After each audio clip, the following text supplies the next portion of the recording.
2 3 start. नमस्कार, माझे नाव स्निग्धा स्वप्नील प्रभू. मी इयत्ता दुसरीत शिकत आहे. ज्ञानसूर्य महामानव भारतरत्न डॉक्टर बाबासाहेब आंबेडकर जयंती निमित्त आपण इथे जमलो. बाबासाहेबांचे पूर्ण नाव भीमराव रामजी आंबेडकर. त्यांचा जन्म 14 एप्रिल 1891 रोजी मध्य प्रदेश येथील महू येथे झाला. त्यांनी देशासाठी अत्यंत महत्त्वाचे संविधान राज्यघटनेस लिहून दिले. त्यांना आपण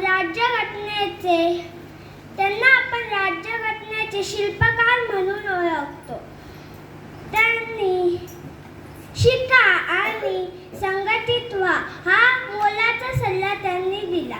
त्यांनी गरीब आणि दलित लोकांसाठी लढा दिला आणि समान हक्क मिळवून दिला. बाबासाहेबांकडून आपल्याला शिकण्याची प्रेरणा मिळते. जय हिंद, जय महाराष्ट्र.